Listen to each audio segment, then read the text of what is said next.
దేవుడు ఆదేశించాడు, అరుణాచలం ఆగిపోయాడు. తలైవా రజనీకాంత్ అభిమానులకు షాక్ ఇచ్చారు. రాజకీయాల్లోకి వచ్చేందుకు ఆరోగ్యం సహకరించకపోవటం లేదని ప్రకటించారు.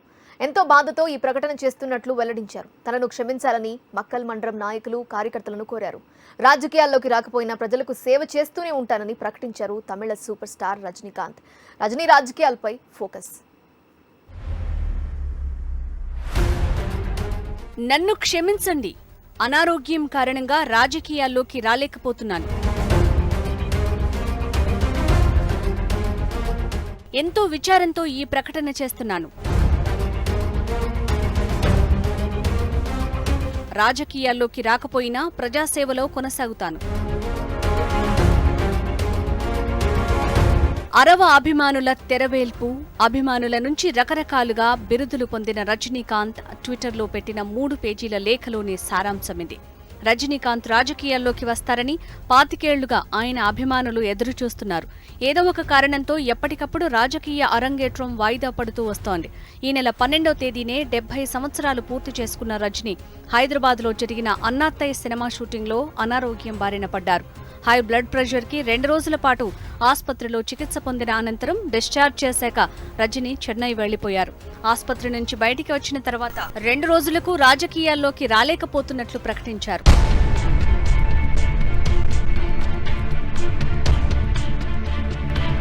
తాను రాజకీయాల్లోకి వస్తున్నట్లు డిసెంబర్ 31న పార్టీ పేరు, విధి విధానాలు ప్రకటించనున్నట్లు తెలిపారు రజనీకాంత్. ఇప్పుడు కాకపోతే ఇంకెప్పటికీ రాజకీయాల్లోకి రావటం కుదరదన్న రజనీకాంత్ అన్నంత పని చేశారు. ఆరోగ్యం ఏమాత్రం సహకరించడం లేదని, కుటుంబ సభ్యులు, వైద్యుల సలహాలు, సూచనల మేరకే రాజకీయాల్లోకి రాలేకపోతున్నట్లు తెలిపారు. 3 ఏళ్లుగా పార్టీ కోసం ఎంతో శ్రమిస్తున్న మక్కల్ మండలం కార్యకర్తలు తనను క్షమించాలని కోరారు. వ్యాధి నిరోధక శక్తి బాగా తగ్గిపోయినందున రాజకీయాల్లోకి వెళ్లొద్దని, బయట తిరిగితే ఎండా, దుమ్ము వల్ల ఆరోగ్యం క్షీణించిపోతుందని డాక్టర్లు గట్టిగా సూచించినట్లు అక్టోబర్లోనే రజనీ తెలిపారు. రాజకీయాల్లోకి రాకపోయినా ప్రజాసేవ కొనసాగిస్తానని తన ప్రకటనలో తెలిపారు రజనీకాంత్.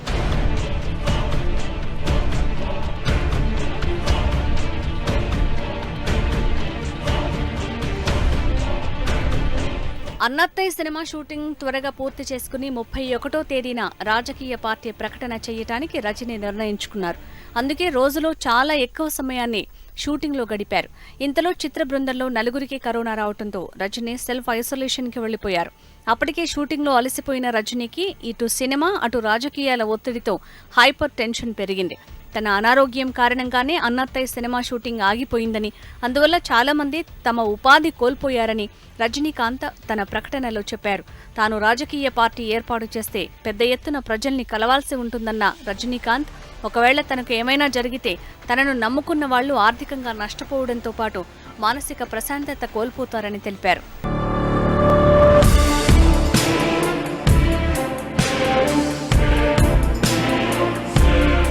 2021లో జరిగే అసెంబ్లీ ఎన్నికల నాటికి రాజకీయాల్లోకి వస్తానంటూ 2017 డిసెంబర్లో నిర్వహించిన అభిమానుల సమావేశంలో ప్రకటించారు. అప్పటి నుంచి పార్టీ ప్రకటన ఎప్పుడొస్తుందా అని మక్కల్ మండలం నాయకులు, కార్యకర్తలు ఎంతో ఉత్కంఠగా ఎదురుచూస్తున్నారు.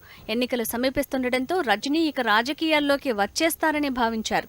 తన కోసం ప్రాణాలివ్వటానికి సిద్ధంగా ఉన్న అభిమానుల కోసం తన ప్రాణాల్ని లెక్కజేయబోనని, తమిళనాడు రాజకీయాలను సమూలంగా మార్చేందుకు వస్తున్నానని నెల రోజుల క్రితం ప్రకటించారు. తమిళనాడు రాజకీయాల్లో దిగ్గజాలుగా పేరు పొందిన 2 అగ్రనేతలు కరుణానిధి, జయలలిత 2 ఏళ్ల తేడాతో కన్నుమూశారు. ప్రస్తుతం తమిళ రాజకీయాలను శూన్యం ఆవరించింది. ఎన్ని పార్టీలున్నా, కొత్తగా ఎన్ని వస్తున్నా రజనీ మానియా అనేది మామూలు విషయం కాదు. అందుకే తలైవా రాజకీయాల్లోకి వస్తున్నాడంటే ఎంతమంది సంతోషించారో అంతమంది భయపడ్డారు కూడా. ప్రస్తుతం రజనీ చేసిన ప్రకటన సంతోషించే వారికి విచారాన్ని, భయపడ్డ వారికి సంతోషాన్ని కలిగిస్తోంది.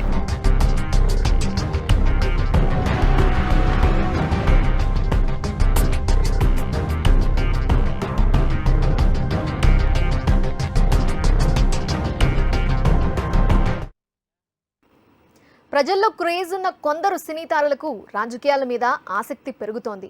అలాగే రజనీకాంత్ కూడా 25 ఏళ్ల నాడే ఇంట్రెస్ట్ చూపించారు. సినిమాల్లో బిజీగా ఉండటంతో లేట్ అయింది. ఇంతలో ఆరోగ్యం పాడైంది. అయినా పార్టీ స్థాపిస్తానంటూ ప్రకటన చేశారు. మళ్లీ ఆరోగ్య సమస్య వచ్చింది. ఇక పూర్తిగా వెనకడుగు వేశారు. తలైవా రాజకీయాల్లో రాకపోతే లాభం ఎవరికి, నష్టం ఎవరికి?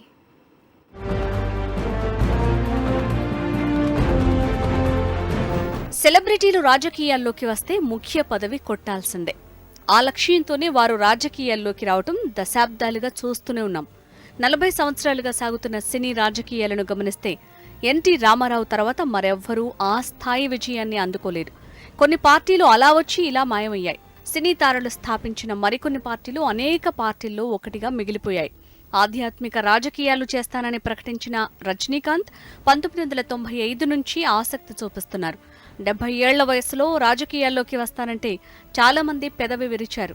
ఈ వయసులో వచ్చి రాజకీయాలు ఏం చేస్తారనే సందేహాలు వ్యక్తం చేశారు.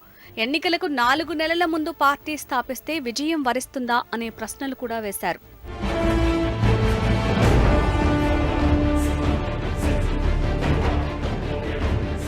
తమిళనాడులో బాంబుల కల్చర్ పెరిగిపోయిందంటూ ప్రకటన చేసి 1995లో నాటి అన్నాడీఎంకే ప్రభుత్వం మీద సర్జికల్ స్ట్రైక్స్ చేశారు రజనీకాంత్. 1996 ఎన్నికల్లో జయలలిత ప్రభుత్వాన్ని ఓడించాలంటూ తన అభిమానులకు పిలుపునిచ్చారు. డీఎంకే పార్టీ విజయం కోసం పనిచేయాలని కూడా అభిమానులకు చెప్పారు. అప్పటి ఎన్నికల్లో జయలలిత ప్రభుత్వం చిత్తుగా ఓడింది. 1998లో జరిగిన లోక్సభ ఎన్నికల్లో కూడా రజనీకాంత్ డీఎంకేకు మద్దతిచ్చారు. కానీ అన్నాడీఎంకే కూటమి అత్యధిక ఎంపీ సీట్లు గెలుచుకుని తలైవాకు పెద్దగా పవర్ లేదని తేల్చేసింది. ఆ తర్వాత చాన్నాళ్ల పాటు రజనీ రాజకీయాల గురించి మాట్లాడలేదు. ఇక అప్పటి నుంచి ఒక అడుగు ముందుకు ఒక అడుగు వెనక్కు అన్నట్లుగా రజనీ రాజకీయ రంగ ప్రవేశం సాగుతోంది.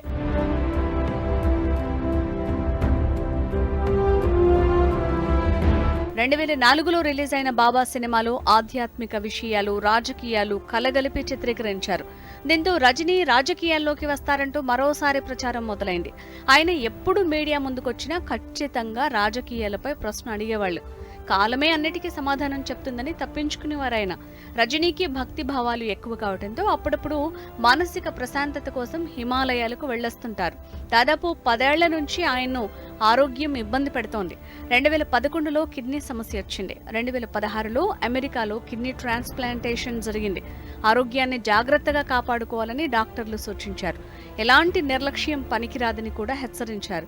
రాజకీయాల్లోకి రావాలన్న ఆలోచనను విరమించుకోవాలని రజనీకి డాక్టర్లు గట్టిగా సూచించారు. గడిచిన 3 ఏళ్లుగా రకరకాల ఊహాగానాలు వ్యాపించాయి. రజనీ ఆరోగ్యం కూడా సరిగా లేకపోవడంతో ఇక రాజకీయ పార్టీ ఏర్పాటు సాధ్యం కాదేమో అంటూ ప్రచారం సాగింది. జయ మరణంతో తమిళ రాజకీయాలు గందరగోళంగా మారాయి.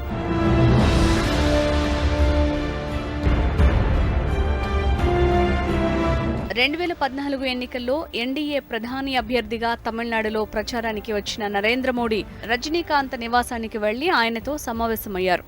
ఆ భేటీ తర్వాత మోడీని పొగడ్తలతో ముంచెత్తారు రజనీ. మోడీ గొప్ప నాయకుడని, ఆయన విజయం సాధించాలని కోరుకుంటున్నట్లుగా తెలిపారు.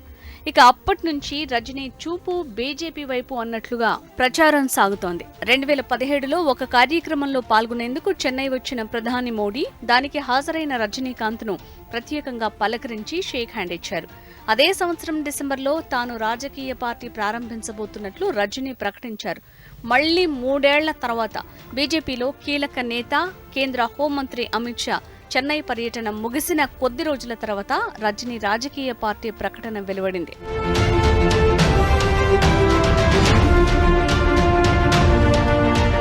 రజనీకాంత్ రాజకీయాల్లోకి వస్తే ఆయన్ని అడ్డం పెట్టుకుని తమిళనాట చక్రం తిప్పొచ్చని కమలనాథులు భావించారు. ప్రజాదరణ కోల్పోయిన అన్నాడీఎంకేతో జత కలిసే కంటే మాస్ హీరో రజనీకాంత్ అయితే బెటర్ అని చాలా ఏళ్లుగా ఎదురు చూస్తున్నారు. ఇప్పుడు రజనీ ప్రకటనతో కాషాయ సేనకు తమిళనాట దిక్కుతోచని పరిస్థితులు ఏర్పడ్డాయని విశ్లేషకులు భావిస్తున్నారు. ఇక కమల్ హాసన్ కూడా తన స్నేహితుడి ప్రకటనతో విచారం వ్యక్తం చేశారు. రజనీ రాజకీయాల్లోకి వస్తే కలిసి పనిచేయొచ్చని కమల్ భావించారు. కానీ రజనీకాంత్ ఆరోగ్యం కూడా తనకు ముఖ్యమని ప్రకటించారు ఆయన. நண்பர் ரஜினியின் அறிக்கையை பற்றி அனைவரும் கேட்பதற்கு முன்னால் நான் சொல்லுகிறேன். பிரச்சார பயணம் முடிந்த பிறகு சென்னை சென்றவுடன் அவரை மீண்டும் சந்திப்பேன். என்னை பொறுத்தவரை அவர்கள் ரசிகர்களின் மனோநிலைதான் எனக்கும். சற்றே ஏமாற்றம் இருந்தாலும் அவருடைய ஆரோக்கியம் எனக்கே மிக முக்கியமான ஒரு விஷயம். ఇక ముఖ్యమంత్రి పదవి కోసం ఎంతో ఆరాటపడుతున్న డీఎంకే అధినేత స్టాలిన్ కి రజనీ ప్రకటన ఊరటనిచ్చేది. ఇప్పటికే పతన దిశలో ఉన్న జయలలిత లేని అన్నాడీఎంకేకు రజనీ ప్రకటనతో పెద్దగా లాభ నష్టాలు ఉండకపోవచ్చని రాజకీయ విశ్లేషణలు వెలువడుతున్నాయి.